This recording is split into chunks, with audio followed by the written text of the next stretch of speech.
감사합니다. 예. 그래요. 이거 해야 되지 안 되겠다. 자, 한번 보겠습니다. 네. 자, 한국교회는 일제 감정기 시대를 떠나, 강점기 시대를 떠나 어려운 시기를 맞이하고 있습니다. 그것은 거룩한 구별과 예배입니다. 성도는 참으로 귀한 신분이며 엄히 구별된 삶을 살아야 합니다. 왜냐하면 예수 그리스도의 십자가의 보혈로 의롭다움을 받은 자이기 때문입니다. 예수님이 십자가의 사역을 통하여 우리를 세상과 구별하게 하시고 그 다음에 의로운 자로 인을 쳐주셨습니다. 이러한 신분을 받은 것은 심판을 받지 않고 영원한 생명이 보장받는 사람이라는 뜻입니다. 한국교회는 이제 건국 72년을 맞이하면서 급속한 교회 부흥과 선교의 큰 사명을 감당하며 성장해 왔습니다. 그 가운데 성도는 복음의 홍수를 맞이하고 예배의 자유를 누리며 성장해 왔습니다. 그런데 지금은 거룩한 구별이 필요한 때입니다. 바로 하나님을 두려워하는 신앙의 모습입니다. 그는 몸과 영혼을 능히 지옥에 멸하실 수 있는 거룩하신 하나님이십니다. 그런데 지금 우리는 누구를 두려워하며 살아가고 있습니까? 사도 바울은 고린도 교회를 향하여 빛과 어둠이 그리스도와 벨리알이 조화를 이루지 못한다고 말합니다. 그럼 우리는 하나님을 두려워하는 신앙의 모습으로 살아가고 있는지 말씀을 통하여 조명해 보겠습니다. 자, 첫 번째, 그리스도와 벨리알이 조화되지 못합니다. 고린도서 6장 14, 15절. 너희는 믿지 않는 자와 멍에를 함께 매지 말라. 무슨 멍에 매는 거 아시죠? 예, 두 마리 소가 이게 같이 매는 건데, 보통 이제 이스라엘 땅에는 그 작은 소가 어미 소의 그 일하는 것을 배워요. 예, 배우기 때문에 이제 같이 멍에를 쓰는 건데, 예, 성경은 이제 할 수 없다는 얘기죠. 이와 불법이 어찌 함께하며 빛과 어둠이 어찌 사귀며 그리스도와 벨리알이 어찌 조화되며 믿는 자와 믿지 않는 자가 어찌 상관하느냐, 이 말씀입니다. 제가 늘 여지껏 강조하는 성경의 핵심들이 이런 것들이에요. 예, 거룩한 구별.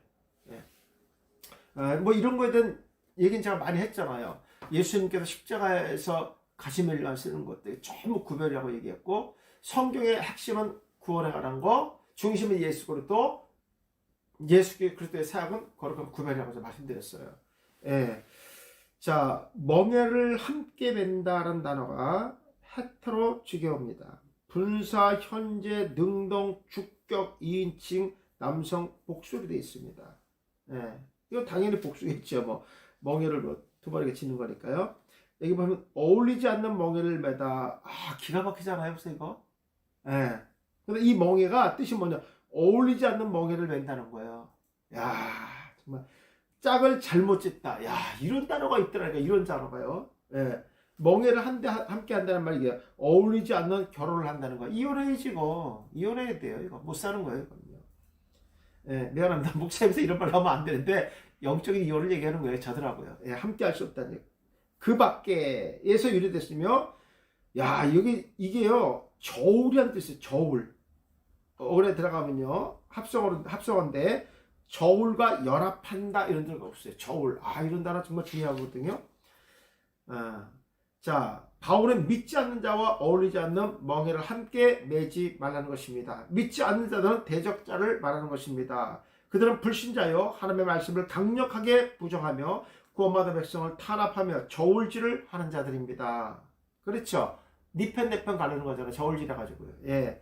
이러한 자들과 일치된 생각과 행동을 함께 할 수 없다는 것입니다. 이것이 비단 무슨 우리 환경에서 정책에서 오는 것뿐만 아니라 이 종교적인 면에서도 마찬가지입니다. 예. 제가 이제 늘 강조하는 게 WCC와 NCCK 같은 경우 같이 할 수 없죠. 저들은 사상이 다른데 우리랑요. 예.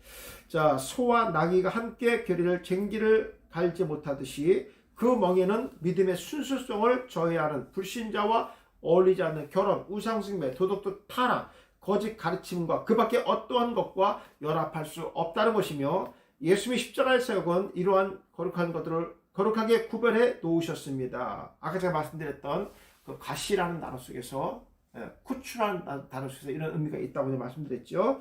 우리 그 말씀을 의지하여 순종할 때 거룩해지는 것입니다. 자, 빛과 어둠이 사귀며 그랬습니다. 어찌 사귀냐 그랬잖아요. 코이노니아입니다. 주격 여성 단수를 교제 참여인데, 이거 보면 동료, 참여자라고 되어 있어요, 이거요. 예. 그러니까 요거 이제 동료의 개념도 있고요. 참여자라는 뜻이 있습니다. 이런 건 이제 문맥에 맞게 잘 이제 구속사로 적어 내려가 있죠. 자, 의와 불법은 영원히 함께하지 못하며 불법은 불신자와 적그리스도의 특징된 모습을 잘 나타내고 있습니다. 반면에 의는 올바르며 거짓을 말하지 않고 그리스도와 관계에서 친의적인 의미보다는 윤리적인 의미를 말하고 있습니다. 그렇죠. 보통 우리 기독교인들은 이 말하는 언어부터도요 좀 구별해야 되고요. 그리고 정말 정직하게 살아야 돼요. 기독교인들이요. 그러니까 말은 그렇게 하고 기독교의 본질이 이건데 이런 것들이 본질에 들어가는데도 불구하고 기독교인들의 삶은 그렇지 않은 것 같아요. 그냥 머리로만 알고 마음으로는 행동은 전혀 나타나지 않아요. 아니 어떨 때는요 더 나쁘게 행동하는 게 참 많이 있는 것 같아요. 그러면 안 돼. 그럼 우리가 어떻게 구별된 자입니까? 그렇잖아요. 그래서 사실 어떤 의미에서 구원의 복은 우리가 일방적으로 받았지만 우리가 상급과 연결되어 있는 성화는요 전적인 구원의 복을 의지함을 동시에 내가 의지를 갖고 하는 거예요. 구원의 복에 대한 감사를 내가 인식하면서 의지를 갖고 행하는 것이 성화입니다. 근데 이 부분이 참 약한 것 같아요. 그냥 교회만 왔을 때는 굉장히 거룩하지만 나가면 세상과 전혀 다를 바가 없는 삶. 이건 안 되는 거죠. 예. 그리스도와 벨리알이 함께 할 수 없잖아요. 뭔가 그거는 구별이라는 건데 구별이 안 가. 그러면 안 되잖아요. 예. 자, 지금의 세상은 윤리보다 불의가 정의보다는 폭력과 불신이 득세하는 세상이 되었으며 불의가 정의를 앞지르고 또 압도하는 세상이 됐습니다. 사도 바울은 성도의 순결과 거룩한 구별을 강조하기 위하여 극단적인 대조법을 사용하고 있습니다. 코리노에 사귀며라는 초대교회 공동체의 사랑과 일치의 교제를 말하고 있습니다. 예. 자, 그리고 빛과 어둠이 친밀한 관계를 맺을 수 없는 것은 구원 얻은 자들과 멸망하는 자들이 동반자가 될 수 없음을 의미하고 있습니다. 불법을 행하는 자들은 구원의 자리에 참여할 수 없으며 동료가 될 수가 없습니다. 당연한 얘기죠, 이거는요. 예. 할 수가 없는 거예요, 목사님. 예. 참 중요합니다. 부부도 그런 것 같아요, 목사님. 부부도. 저는 제가 이제 군대에서 제가 연대 군종으로 있었습니다. 그러니까 군대도 이제 교회가 있어요. 연대급까지는 정식으로 이제 군목이 있고 군종사병이 있습니다. 그리고 사단에 사단 군종 참모가 있고 그다음에 사단 군종병이 있습니다. 저는 이제 보병으로 갔고요. 27사단 이기자부대에서 군종사병으로 갔습니다. 예. 그런데 거기는 이제 교회가 이제 연대급이기 때문에 한 2,000명 정도 됩니다. 교회도 규모도 크고 저는 거의 이제 내외반의 생활을 안 하고 교회에서 살았어요. 교회에서 먹고 자고 교회에서 다 하고 이렇게 예배 인도하고 했는데 장교 중에서요 특이한 거 봤어요. 장교 중에서 영광군 장교죠. 말동 하나. 예. 그분은 예수를 너무 잘 믿으세요. 그리고 뭐 새벽 기도까지 나오시니까. 근데 그 아내는 교회를 전혀 안 나와. 참 희한해요, 이게. 오늘 남편이 나오면 아내가 거의 대부분 나오잖아요. 안 나와요, 그냥. 그리고 그 아내는 되게 좀 뭐랄까, 이런 얘기에 약간 껄렁껄렁해져, 약간, 아무튼. 근데 그 군영참모 그분은 집사님은 너무 신실해서 그냥 여자 같아. 군인 같지도 않고요. 근데 뭔가 이렇게 보면요. 쎄합니다, 아무튼. 모르겠어요. 뭐, 부부관계는 어떨지 모르지만 아무튼 좀 쎄한 게 있어요. 그렇다고 해서 그 사람들이, 이렇게 막, 악하고 이런 건 없어요. 참 두 분 다 선합니다. 근데 그 아내는 약간 껄렁껄렁해요. 어쨌든, 그 군대에서 그거 쉽지 않거든요. 그런 모습을 봤습니다. 이게 이 종교가 내가 보기엔 다른 걸 알고 있어요. 이 부부가 종교가 다른 것 맞고 힘든 건 없는 것 같아요. 내가 봐서 그런 것 같습니다. 예. 그러니까, 저도 이제 우리 아이들한테 그런 얘기 합니다. 너가 좋아하는 누구는 데려와도 누구든지 괜찮다. 그러나 반드시 예수를 믿어야 된다. 이걸 전제를 줍니다. 항상. 그러니까 뭐 집안이나 그 친구가 교회 된다 그러면 제가 내가 반기고 막 아주 막 살밖에 해줍니다. 근데 이제 예수 안 믿는다 그러면 제가 생각도 안 하겠어요. 물어보지도 않고. 그렇게 합니다. 이것이 뭐 그 친구가 어때서가 아니라 아이들한테 자꾸만 심어주는 거예요. 이게 충돌이 오거든요. 함께 할 수 없기 때문에 그렇습니다. 자, 그러면 그리스도와 벨리알 보세요. 벨리알 기가 막힙니다. 보세요. 무가치한 자. 벨리알이 불량하다, 망령되다, 무익하다, 파멸의 뜻이 있고요. 요거 이제 벨리, 멸망, 파괴, 무엇 없이와 야할, 이득을 얻다, 위로 올라가다. 그죠? 맞죠? 대적하는 자, 무가치한 자들. 지금 기독교를 박해하는 자들 보면요, 다 그들끼리 똘똘 뭉치는데 그들이 뭐냐면요, 다 이득을 구하는 자들이에요. 그들은 그 공동체에서 이득이 없으면 바로 배신해버립니다. 그리고 그 공동체에서 이익을 주지 못하면 바로 차버립니다. 이게 벨리알들이에요. 근데 우리 기독교인들 그렇게 합니까? 아니죠. 그런 자들을 더 덮고 더 보호하고 더 아껴줍니다. 이게 다르다는 거예요. 그러니까 이 악한 자들을 보면요, 다 이득을 위해서 위로 올라가려고 하는 자. 이게 뭐 교만한 자들 얘기하는 거 아니겠습니까? 자기는 그런 능력이 안 되는데 불구하고 악한 행동을 무력을 앞세워서 그것을 커버하려고 합니다. 전부 이득과 연관되어 있어요. 이거는 뭐 틀림없습니다. 자, 사도 바울은 그러세요? 자, 사도 바울은 단호하게 그리스도와 벨리알이 조화될 수 없다고 말합니다. 왜냐하면 벨리알은 무가치한 자들이며 자신의 이득을 얻기 위하여 망령된 행동과 언어를 사용하고 자신의 교만한 생각으로 항상 위로 올라가려는 행동을 하는 자들입니다. 그들은 세상과 거룩하고 의로운 것을 파괴하며 무익한 것을 좋아하고 불의한 것을 정의롭게 합리화시키는 자들입니다. 그렇죠? 이런 자들 우리 주위에서 많이 보잖아요. 벨리알은 악심을 품은 허위 선전을 말하며 음모를 꾸미는 자들이고 그리스도를 대적하는 사단을 가리킵니다. 이 시대에도 벨리알 같은 사람이 있습니다. 세상의 권력을 앞세워서 믿는 자들을 압제하고 예배를 방해하며 하나님을 대적하며 두려워하지 않는 자들이 있습니다. 특히 믿는 자들도 세상의 권력과 명예를 쫓아 사는 사람이 있는데 그들은 세상의 왕을 두려워하며 섬기는 하나님을 두려워하지 않고 섬기며 하나님을 두려워하지 않는 사람들입니다. 그들이 벨리알입니다. 우리는 그들과 조화된 삶을 살 수가 없습니다. 뭐 당연한 얘기입니다, 이거. 뭐 인간적으로는 아니라 무슨 인간적으로도 안 돼요, 그거는요. 사상의 문제는요 하나가 될 수가 없습니다, 절대로. 아까 목사님 그 단어 앞에 보시면요, 사귄다는 단어가 여기 뭐 동료와 참여자라고 그랬잖아요, 그죠?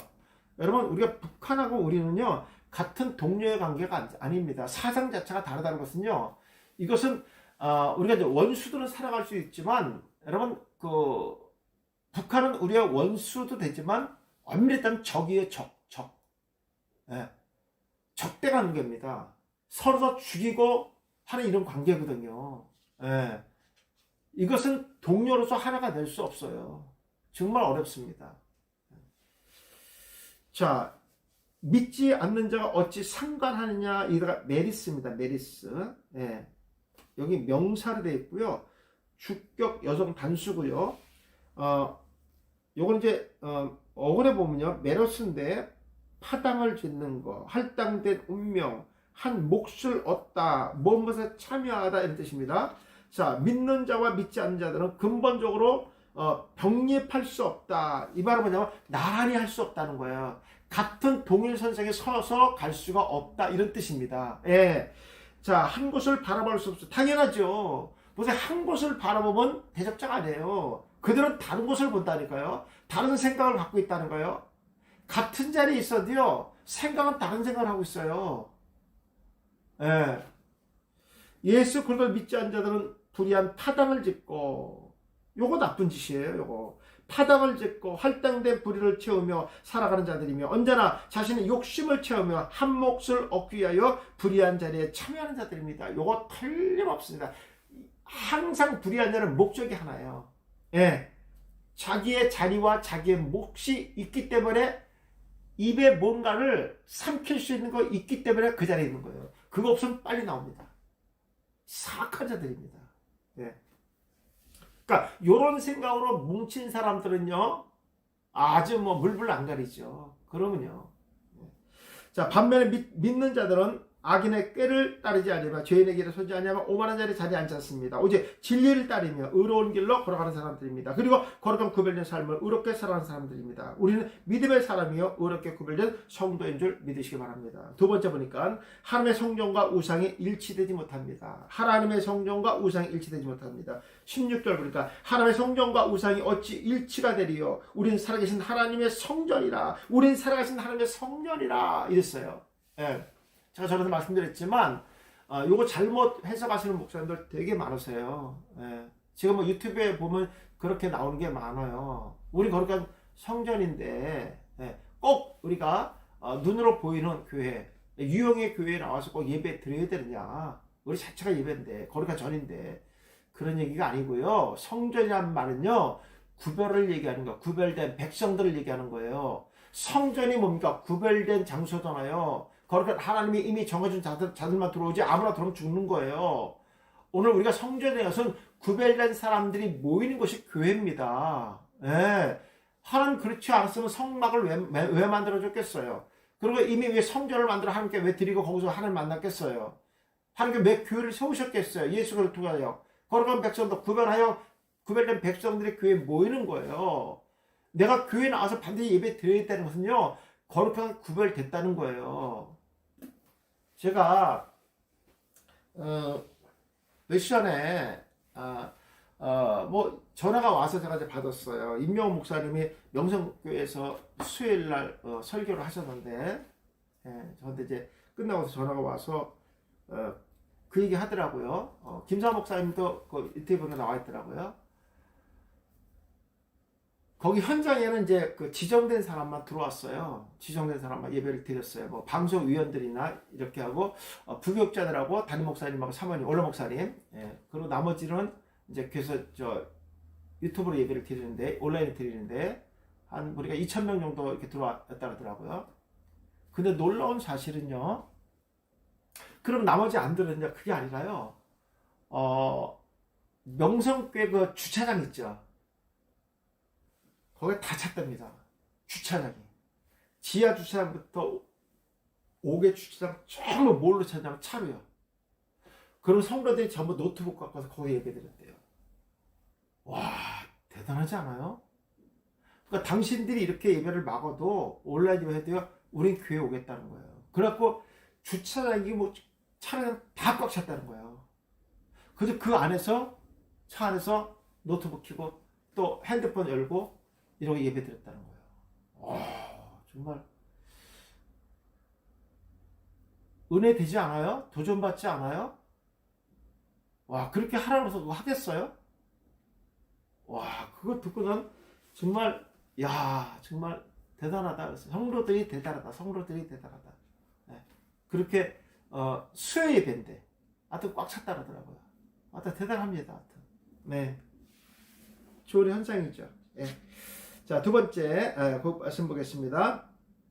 자, 본문 다시 할게요. 16절. 하나님의 성전과 우상이 어찌 일치되리요? 우리는 살아계신 하나님의 성전이다. 이와 같이 하나님께서 이르시되 내가 그들 가운데 거하며 두루 행하는 나는 그들의 하나님 되고 그들은 나의 백성이 되리라. 넘겨보세요. 자, 일치가 그렇습니다. 네.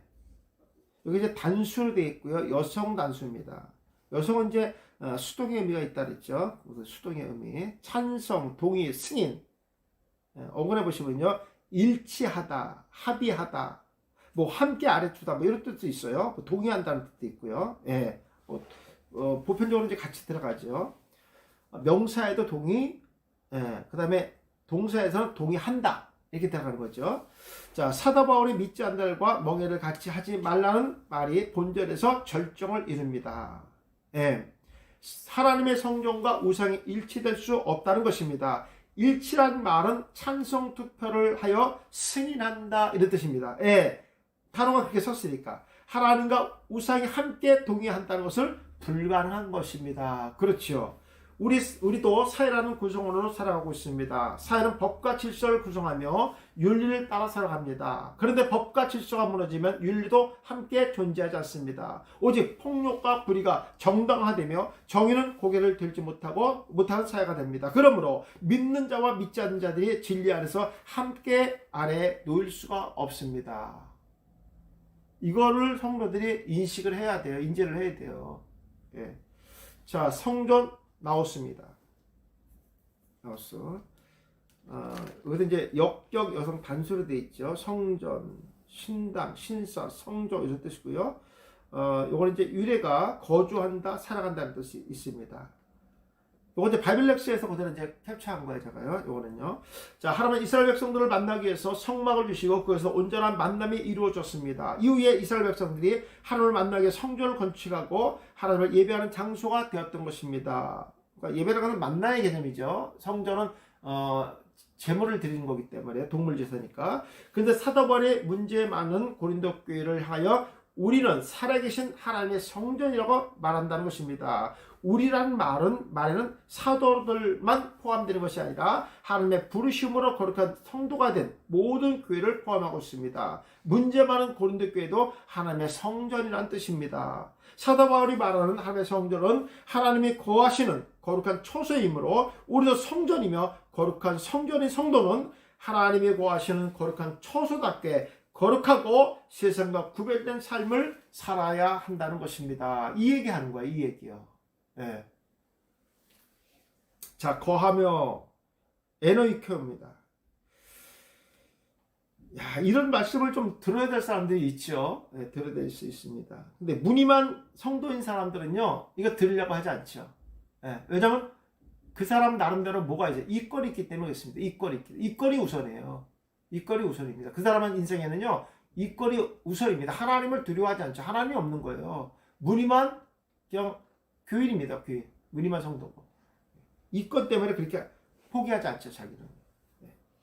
자, 사도 바울은 하나님의 이르시되라는 구약 성경을 인용하여 말하고 있습니다. 하나님이 함께하는 사람은 이스라엘 백성이며 믿는 자들과 함께 하신다는 것이고 반면에 믿지 않는 자에게 관심조차 두지 않는다는 것입니다. 이거 무서운 얘기예요. 이것은 하나님께서 그의 자녀들의 거룩한 순결과 믿음의 정조를 요구하고 계십니다. 그리고 새로운 관계에 대한 약속이기도 합니다. 하나님 지금도 우리와 함께 하시며 눈동자같이 지키시며 돌보고 계십니다. 그러므로 우리는 세상을 두려워하는 사람이 아니라 하나님을 두려워하며 찬양과 영광을 돌려야 됩니다. 요즘 성도들이 가장 본문으로 듣기 싫어하는 말씀이 뭐냐면 다니엘서 6장입니다.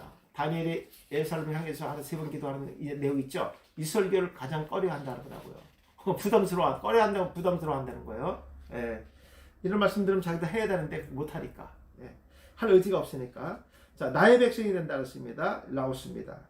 자, 하나님의 백성은 그가 부르시고 인정해 주실 때 완전하게 됩니다. 그의 백성은 십자가의 보혈과 그 대속의 은혜를 믿고 고백하는 자들이며 주권과 자녀의 의무를 가지며 구별된 삶을 살아가는 자들입니다. 그들이 족속이며 이스라엘 민족이고 거룩한 나라의 사람들입니다. 비록 시작과 과정은 미약하지만 예수 그들을 믿고 따를 때 그분이 강한 자로 세워주시고 마지막은 창대하게 이끌어 주실 것입니다. 우리는 세상과 구별되고 믿지 않는 자가 구별되었으며 거룩한 백성이며 왕같은 제사장으로 세워주셨습니다. 그 은혜를 생각하며 구별된 삶을 살아가는 성도가 되시기를 바랍니다. 세 번째, 우린 거룩한 하나님의 자녀입니다. 17절 18절 그러므로 너희는 그들 중에서 나와서 따라 있고 부정한 자들 것을 만지지 말라. 내가 너희를 영접하여 너에게 아버지가 되고 너희는 내게 자녀가 되리라. 전능하신 주의 말씀이라 하셨느니라. 자, 나와서 따로 있다. 아포리조입니다. 아포리조. 명령법을 썼죠. 여기서요. 수동입니다. 수동. 그리고 동그라미 치세요. 명령과 수동 같은 경우는 동그라미 쳐놓으시면 확실하게 이제 구별이 되죠. 자, 사도 바울은 이사야서 52장 11절의 말씀을 이용하여 그의 백성들에게 바벨론은 떠나 그것의 이교주의자와 단절하라고 권고한 말씀을 고린도 교회에 적용하고 있습니다. 하나님께서 이스라엘 백성들에게 명령하여 하신 말씀이 세상과 구별된 삶을 살라는 것입니다. 세상의 불의와 멀리하고 하나님을 대적하는 자들을 멀리하라는 것입니다. 이미 하나님께서 그들을 구별하시고 거룩한 백성으로 임명하셨다는 것입니다. 우리도 비진리와 함께 할 수 없으며 대적하는 자들을 멀리해야 합니다. 기독교는 공산주의와 함께 할 수 없는 사람들입니다. 당연한 얘기죠. 예. 하나님께서 그들과 우리를 따로 떼어 놓으셨기 때문입니다. 그러므로 사회주의를 옹호하거나 따르는 자들은 온전한 성도가 아닙니다. 빨리 회개하고 돌아오기를 바랍니다. 한국교회가 이거 촉구해야죠. 촉구해야 됩니다. 예. 우리 지금 정세균 국무총리는 모 교회 안수집사예요. 네, 제가 우연하게 유튜브를 봤는데 그 정세균 안수집사하고 같이 유튜브 진행자가 같은 교회 교인이야. 예, 근데 그분이 이렇게 얘기하더라고요. 야, 우리 정세균 그 청님이 기도하실 때 우리 교회 성도인데 기도할 때 그분이 어떻게 기도할까 자기는 참 궁금하대 그게. 예. 대배 기도는 안 시켰나 봐요 아직까지도. 예. 그 얘기를 하더라고요. 예. 근데 뭐 대놓고 같은 교회니까 같은 교회도 부끄럽다 이런 말은 용어는 쓰지 않더라고. 하여튼 그분이 어떻게 기도할까 자기는 그게 너무 궁금하대. 뭐 같은 교회 다니는 자기도 모르는데 우린 또 뭐 얼마나 궁금할까, 그죠? 근데 우리 궁금할 필요가 없어요. 네. 그렇다고 그분은 우리 정죄한다는 얘기가 아닙니다. 네. 그런 분들이 정말로 빨리 회개하고 돌아왔으면 좋겠다는 생각 듭니다. 네. 자, 부정한 것을 만지지 그랬습니다. 하프토마입니다. 명령법 현재 중간태 2인칭 부수입니다. 네, 이건 이제 하프토에서 왔는데 펴다, 피우다, 불가한 것을 만진다, 상해한다는 뜻입니다. 자, 사도 바울은 고린도 교회 성도가 하나님께 택하신 성전이라면 먼저 음행과 토색 그리고 우상 숭배로부터 분리된 삶이 선행 먼저 돼야 된다고 말합니다. 불의와 함께하는 자들을 하나님께서 함께하지 않습니다. 불의한 자들은 부정한 것을 좋아하며 부정한 가운데 속해서 살아갑니다. 그리고 자신들의 정체성을 잊고 살아갑니다. 하나님은 구원받은 백성들이 부정한 것으로부터 분리되고 거룩한 삶을 살 것을 명령합니다. 왜냐하면 우리가 성전이니까. 예. 믿는 자들은 진리와 윤리 안에서 성결해야 됩니다. 우리도 거룩한 성전이요 성령의 하나님이 거하시는 몸입니다. 그러므로 성결함이 선행될 때 하나님께서 기뻐하시는 것입니다. 너희는 내게 자녀라 그랬어요. 쉬었습니다. 대격사죠 목사님. 목적격입니다. 하나님께서 이미 자녀 삼으신 목적이 있단 말이에요. 복수죠. 이게 자녀들을 얘기하는 거죠. 자녀들. 예. 우리가 성결한 삶을 살 때 하나님은 우리를 자녀로 삼아주신다는 약속을 이루신 것입니다. 하나님의 약속이 예수 그리스도 안에서 성취될 때 하나님의 아들과 딸로서 온전한 삶을 살아갈 수 있게 되는 것입니다. 사도 바울은 이 말을 사용함으로써 이 말을 사용함으로써 구약시대의 선자들로부터 하나님의 약속의 성취에 대한 강력한 확신을 표현하고 있습니다. 우리가 하나님의 자녀라면 확실하게 세상과 구별된 삶을 살아야 됩니다. 그리스도와 벨리알이 조화될 수 없듯이 우린 세상과 타협해서는 안 됩니다. 예배를 양보하고 감사와 찬양을 온전히 드리지 못한다면 구별된 삶을 사는 것이 아닙니다. 대한민국은 포괄적 차별금지법을 통과하는 현 정부의 의지를 보게 됩니다. 만약 그 법안이 통과하면 본문의 말씀도 교회에서 포기하고 오늘 이 강의는 제가 오늘 마지막 강의가 되는 겁니다. 다시는 이 강의를 할 수가 없어요.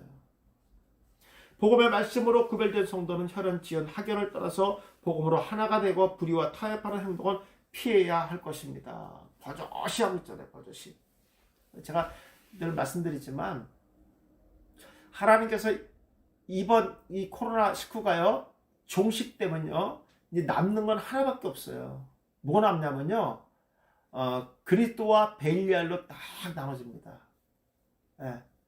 우리가 다 그리스도인지 알았더니 코로나19가 그 사람의 정체성을 벨리알로 드러나게 하셨거든요. 예, 대놓고 드러나게 했거든요. 만약에 코로나가 없었다고 하면요. 저도 그분 전혀 몰랐죠. 전혀 몰랐죠. 제 머릿속에 수십 명이 지금 들어가 있습니다. 목회자들. 제가 생각했던 그런 목사들, 깜짝 놀라는 목회자들이 수십 명이 제 머릿속에 들어가 있습니다. 예. 지금 제가 알고 있는 것까지는 벨리알입니다. 모르겠어요. 그 목사들 얼마나 회개하고 돌아올지 모르지만 이대로 가면 그들은 전부 다 벨리알입니다. 네. 내가 그러한 목회자가 아닌 게 얼마나 감사한지 몰라요. 지금요. 너무너무 감사하고요. 제가 늘 강조했던 구별. 예수님께서 전부 구별을 놨던 거예요. 우리가 몰랐던 거죠. 이번 기회를 통해서 하나님께서 갈라놓으신 거예요. 성도들이 이거 얘기해 주세요. 네. 성도 여러분, 우린 믿지 않는 자와 멍에를 함께 매지 못합니다. 불법이 어찌 함께하며 빛과 어둠이 어찌 사귀며 그리스도와 벨리알이 어찌 조화되며 믿는 자와 믿지 않는 자가 일치된 삶을 살 수가 있겠습니까? 그럴 수 없습니다. 하나님께서 우리를 만세전에 이미 구별해 놓으셨습니다. 그러면 성도는 거룩하고 구별된 삶을 살아야 됩니다. 한국교회는 현재 예배와 온전한 신앙의 거룩한 구별이 필요할 때입니다. 빛과 어둠이 함께 할 수 없듯이 참 목자와 거짓 목자는 함께 할 수 없습니다. 제가 사꾼 목자는 안 된다 그랬어요. 그런 지금 연시 쓰시는 분들이 방송에 너무 많던데, 참 목자, 거짓 목자를 해야 됩니다. 무늬만 성도인 사람도 하나님은 어려운 시기를 통하여 거룩하게 구별하실 것입니다. 우리는 참 진리의 말씀과 거짓된 교리를 구별할 수 있는 안목이 필요합니다. 그것은 오직 복음의 진리를 통하여 구별할 수 있습니다. 하나님은 한국교회를 사랑하십니다. 그리고 한국교회를 통하여 마지막 때 하나님의 거룩한 뜻을 이루어 가실 것입니다. 이스라엘 나라가 북이스라엘과 남유다로 나눠지고 70년의 포로 생활이었지만 이후에 남은 자들을 부르시고 다시 예루살렘 성전을 적용해 줍니다. 이 시대 하나님은 예배와 올바른 신앙을 통하여 남은 자들을 구별하여 세우실 것입니다. 하나님은 엘리야에게 이스라엘 가운데 7,000명을 남기시겠다는 그 약속을 하셨습니다. 그 약속은 현재 우리에게도 주시는 말씀입니다. 그 말씀을 꼭 명심하고 구별된 삶을 살면서 세상의 왕이 아닌 만왕의 왕이신 하나님을 두려워하는 성도가 되시길 주님으로 축원합니다. 아멘이죠. 저는 요즘에 이렇게 묵상하면서 이게 제가 마음에 오는 게 뭐냐면요.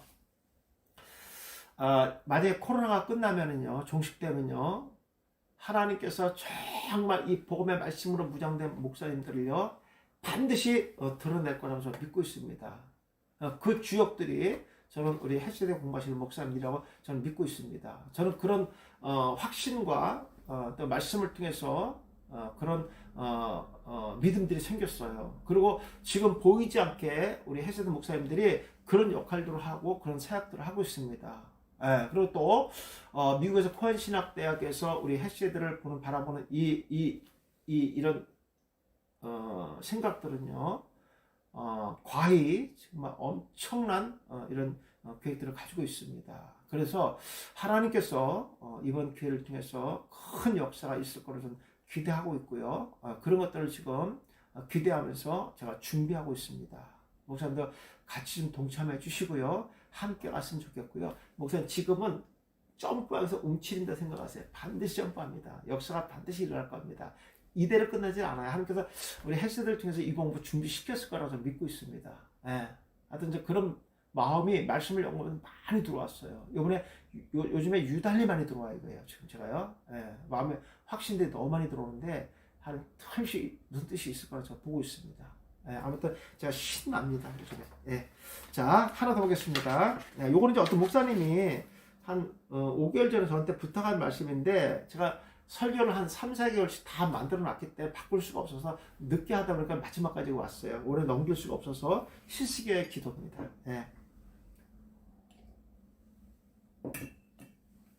우리 목사님 물어보신 게 뭐냐면요.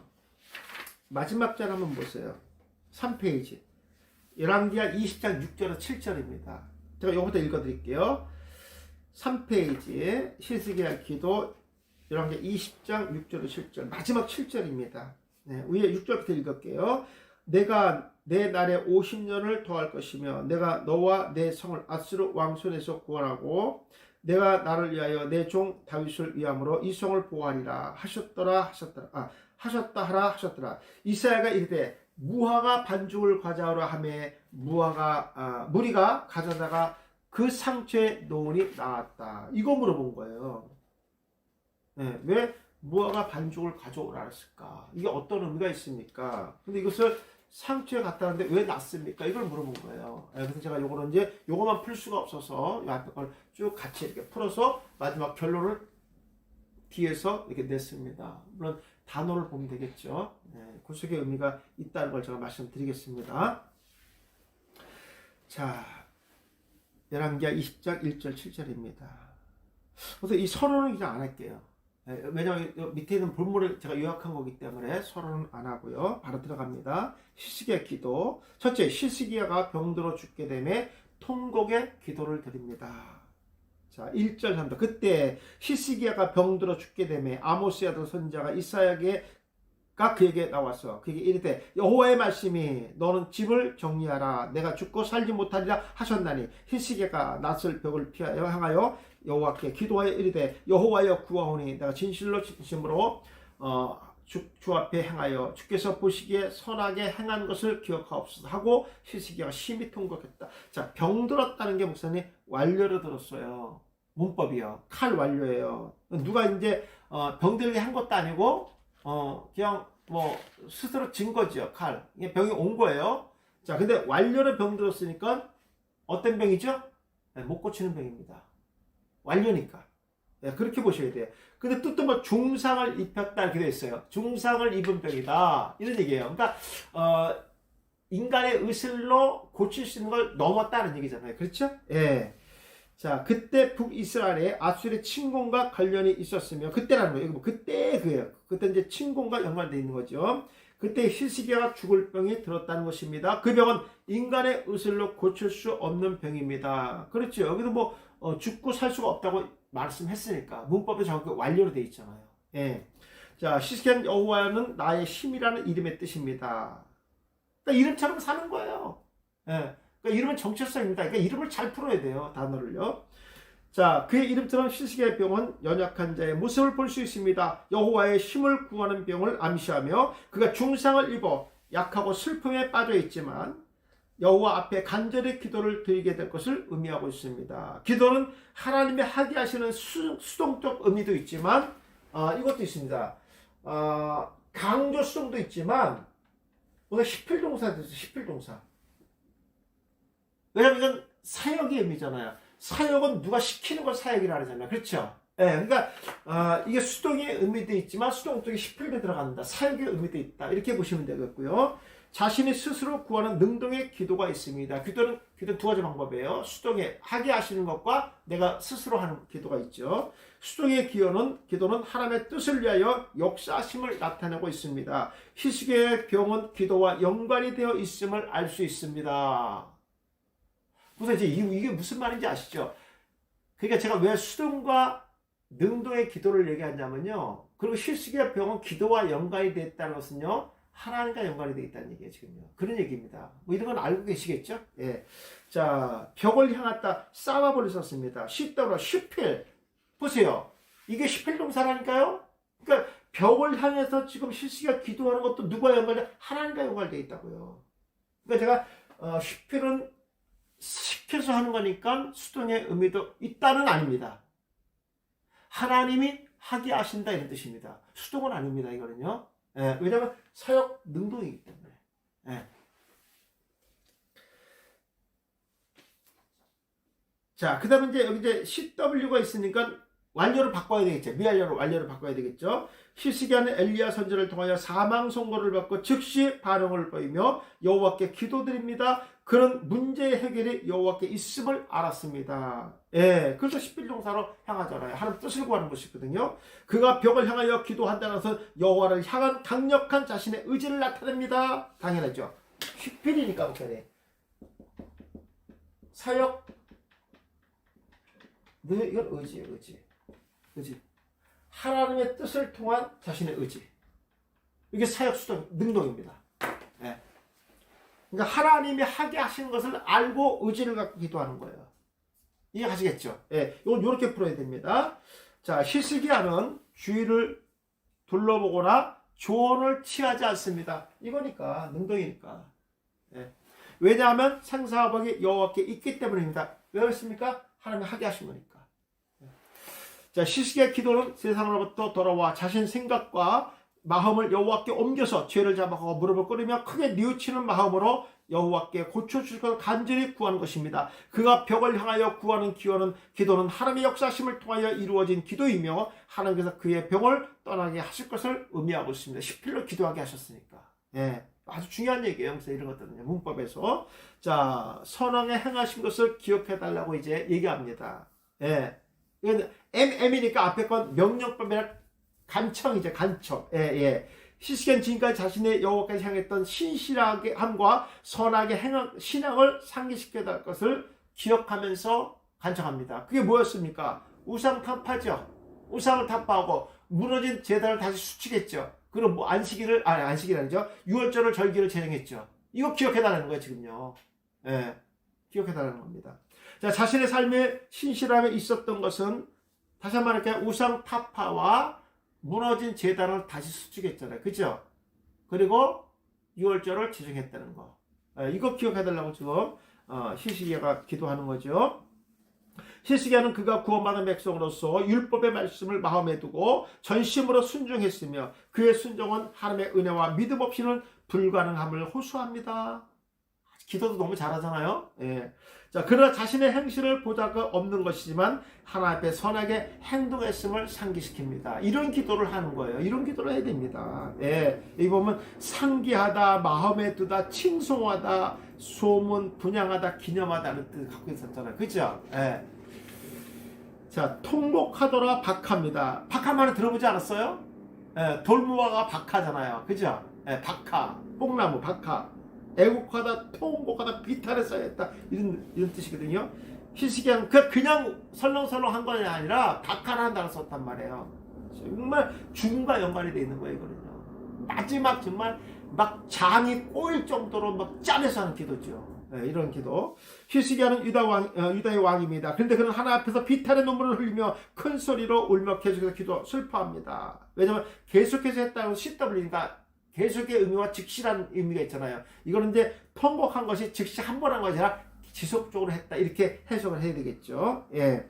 오직 하나님을 의지하며 생사복의 주권자이심을 확실히 고백합니다. 히스기야에게 현재 유다 백성을 이끌어갈 후사가 없습니다. 왕 백성을 다스릴 후사를 예배해야 하며 아버지로부터 신앙 전수가 올바른 가르침을 전해줘야 하는데 그에게 자녀가 한 명도 없었습니다. 하나님은 히스기야에 애통하며 슬피 우는 소리를 들으시고 즉시 응답해 주십니다. 하나님께서 자기의 뜻을 돌리신 것은 특별한 섭리가 있음을 기억해야 됩니다. 예. 사실 히스기야 입장에서 뜻을 들은 거죠. 하나님 이미 이런 계획들을 갖고 계신 거죠. 예, 그러니까 모든 관점을 하나님 쪽에서 풀어야지 우리 쪽에서 풀으면 안 됩니다. 예, 두 번째 보니까 히스기야는 성전에 올라가는 복을 받습니다. 이거 되게 중요한 거예요, 목사님. 그럼 목사님 한번 내가 안 보고 질문했어요. 저는데 성전에 올라가는 복이라는 게 뭐 어떤 뜻이에요, 목사님? 제가 항상 오전에 강의했는데. 예. 병을 갖고 있다는 것은 부정한다는 어디를 못 가요? 성전에 못 가는 거예요. 그 성전에 올라가는 복을 받아 부정인데 시대 병이 낫다는 얘기예요. 이런 뜻입니다. 네. 자, 4절 5절 알고 계신 거죠? 네, 4절 5절 이사야가 성 가운데까지도 이르기 전에 여호와의 말씀이 그러니까 이사야가 그 말하고 성 가운데까지도 이르기 전에 여호와의 말씀이 그게 바로 임하는 거예요. 얼마나 빨리 임했습니까? 이건 엄청나잖아요. 그러니까 이런 기도가 응답이 섞여오는 겁니다. 너를 돌아가서 내 백성의 주권자 히스기야에게 이르기를 왕의 주상 다윗의 하나님 여호와의 말씀이 내게 내 기도를 들었고 내 기도를 듣고 내 눈물을 보았노라. 내가 너를 낫게 하리니 내가 3일 만에 여호와의 성전에 올라간다. 야, 기가 막힙니다. 이 성전에 올라간다는 말의 표현들은요, 그 안에 함축된 내용들이 아까 그거예요. 병이 낫고 부정이 씻어진다는 거예요. 와, 이런 표현들이거든요. 자, 말씀이 임했다 하야합니다. 시도 즉시. 오늘 이 즉시는요 너무 급한 거야. 예. 이사야가 이 말을 전하고 돌아가서 성문 밖에 나가기 전에 이미 하나님의 응답이 즉시 왔다는 거예요. 예. 그러니까 이런 것이 다 하나님의 섭리 가운데 있다는 얘기죠. 하나님의 응답은 이사야 선지자가 성읍들을 벗어나기 전에 즉시 주셨습니다. 이것은 하나님 뜻이 히스기야에게 신속하게 이루어질 것을 예표하고 있습니다. 하나님께서 신속하게 응답하신 것은 히스기야의 간절한 눈물의 기도가 하나님 나라에 합당한 것이었으며 그것은 자신을 위한 기도보다 하나님의 거룩한 뜻을 구하는 기도였던 것입니다. 히스기야는 다시 장막을 치며 통치하면서 자신의 임무와 하나님께 대한 경이로운 마음을 품고 살아갈 것입니다. 하나님은 자기 뜻을 선지자를 통하여 계시하시고 속히 일어날 일에 대해서 즉시 응답해 주십니다. 자, 주권자라고 했어요. 그를요. 주권자. 재밌어요. 여기 보세요. 말씀 보니까 내 백성, 너는 돌아가서 내 백성의 주권자 히스기야에게, 야, 하나님께서 그냥 히스기야에게 그래도 되는데 내 백성의 주권자 히스기야라고 얘기합니다. 야, 이런 말, 이런 표현들 대단한 거 아니에요? 이건 극찬 중에 엄청난 극찬입니다. 히스기야는 게 하나님부터 자비의 은혜만 받아야 되는데요, 이런 통치자, 주권자를 이룰 받습니다. 자, 하나님은 히스기야의 기도를 들으시고 그를 유다의 통치자로 다시 세우시며 그의 백성을 맡아 다스릴 자로 부르십니다. 하나님의 부르시는 주권자는 백성의 지도를 의미하며 하나님 마음에 합당한 왕이었음을 의미하고 있습니다. 히스기야 하나님으로부터 백성의 우두머리가 된 것은 여호와를 전적으로 의지하고 모세의 율법을 온전히 준수하며 하나님의 절대적인 주권을 인정하며 기도했기 때문입니다. 통치하는 백성의 세리와 선제로부터 전하는 하나님께서 예언하시는 말씀에 귀를 기울이고 순종하며 기도로 자신의 모습을 하나님께 온전히 보여야 됩니다. 이러한 사람의 진정한 주권자입니다. 자, 낫게 한다, 라파입니다. 치료하시는 거죠. 예. 자, PA가 분사 능동이에요. 분사는 장방시죠. 예. 자세하게 구체적으로 설명하는 거죠. 엘리야 선지자는 히스기야를 안전하게 치료하시는 하나님이 다윗의 하나님 여호와라는 것입니다. 그리고 하나님께서 히스기야의 생명을 연장해 주신 이유가 확실하게 있었음을 말합니다. 그것은 히스기야의 눈물의 기도였습니다. 하나님 히스기야가 심히 통곡하며 간절히 기도한 모습을 지켜보셨던 것입니다. 히스기야의 치료는 하나님의 주권적인 의도가 있었습니다. 그것은 그의 백성을 통하여 찬양과 영광을 받기 위한 것입니다. 그러므로 히스기야는 건강하게 회복되어서 여호와를 찬양하며 예배의 삶을 회복할 것입니다. 자, 3일 만에 성전에 올라가겠다. 이게 알라입니다. 알라. 예. 하나님은 그의 치료의 기간을 3일로 정했습니다. 3일의 의도는 완전함과 정결한 상태의 회복을 의미합니다. 당시 병든 자들은 부정한 자들이며 하나님 앞에 나갈 수 없으며 제사를 지낼 수가 없었습니다. 예수 그리스도의 십자가에 대속하심은 부정한 죄인들의 완전한 회복과 부정을 씻는 사역입니다. 죄인들이 자신의 죄 문제를 해결하지 못하면 하나님께 나갈 수 없습니다. 그도 죄 없으신 예수님께서 대속해 주셨던 것입니다. 이것은 전적인 하나님의 은혜입니다. 주님은 십자가에서 맹렬하게 죽으시고 3일 만에 부활하셔서 그의 자녀들을 생명의 거룩한 자로 회복시켜 줍니다. 세 번째, 히스기야는 50년의 생명을 15년의 생명을 연장받습니다. 자, 이거 넘어갈게요. 아까 읽었으니까요. 자, 15년을 더할 것이며 그렇습니다. 제가 아까도 50년을 읽은 것 같아. 네. 자, 더할 것이다. 야샤프입니다. 야샤프. 히스기야는 15년의 생명을 즉시 연장받습니다. 그렇지. 왜 CW가 있으니까. 그리고 휘필 동사니까 하나님이 하게 하신 거죠. 15의 숫자의 의미는 은혜와 부활과 안식을 의미할 수 있습니다. 15년의 연장은 전적인 하나님의 은혜이며 그의 기도도 은혜의 힘으로 만들어진 것입니다. 히스기야가 생명을 연장받기 전까지 대를 이을 아들이 없었습니다. 그가 생명 연장과 더불어 3년 후에 자녀를 얻습니다. 그 이름이 므낫세이며 12세 왕에 지게 합니다. 하나님은 히스기야의 생명을 다시 시작하듯이 15년을 연장해 줍니다. 그것은 전무후무한 하나님의 은혜이며 그와 그의 나라를 번성하도록 역사하시는 하나님의 뜻이었습니다. 그리고 그를 통하여 구속의 역사하심과 예수 그리스도의 오심을 증거하고 있으며 주님의 탄생과 죽음 그리고 부활과 승천 그리고 재림의 복음을 확실하게 증거하고 있습니다. 자, 여기 보니까 그 밑에 거 한번 볼게요. 무화과 반죽을 가져오라 라카흐입니다. 자, 이사야 선지자는 무화과 반죽을 가져오라고 말합니다. 무화과 반죽은 여러 개의 무화과가 함께 눌러서 만든 뭉치를 의미합니다. 이것은 압제된 무화과의 뭉치입니다. 반죽된 뭉치의 무화과가 히스기야의 병을 치료하는 데 사용됩니다. 히브리인들에게 무화과는 종말의 의미를 담고 있는 식물입니다. 종말의 때 죄인의 부정을 씻는 유일한 방법은 예수 그리스도의 대속하심 밖에 다른 방법이 없습니다. 무화과 반죽은 고난 겪으신 예수 그리스도를 상징하며 그가 죄인들의 치료자요 구원자임을 알아야 할 것입니다. 히스기야의 치료제가 무화과 반죽이듯이 죄인들의 속죄는 십자가에 고난당하신 예수 그리스도의 뿐입니다. 이거 이제 읽어보시면 될 것 같습니다. 나머지는 여기서 읽어보시면 되겠습니다. 우리가 이제 어떤 말씀을 보든지요 항상 뭐와 연결시켜야 돼요? 구속사와 연결시켜야 됩니다. 그럼 구속사와 연결시키려면 뭐가 중요하냐면 근거가 중요합니다. 그러니까 어떤 문법과 단어를 사용해서 성경을 기록하고 있는가 이거 아주 중요합니다. 핵심이 뭔가 이런 것들 찾으셔야 되거든요. 그래서 이제 무화과 뭉치로 치료받았던 건 구속사와 연결되어 있고 종말과 연결되어 있습니다. 그리고 예수의 복음과 연결되어 있다는 거 확실히 이것이 드러난 겁니다. 뒤에 이제 보시면 다 연관되어 있습니다. 자, 10분간 마셨다가 하겠습니다.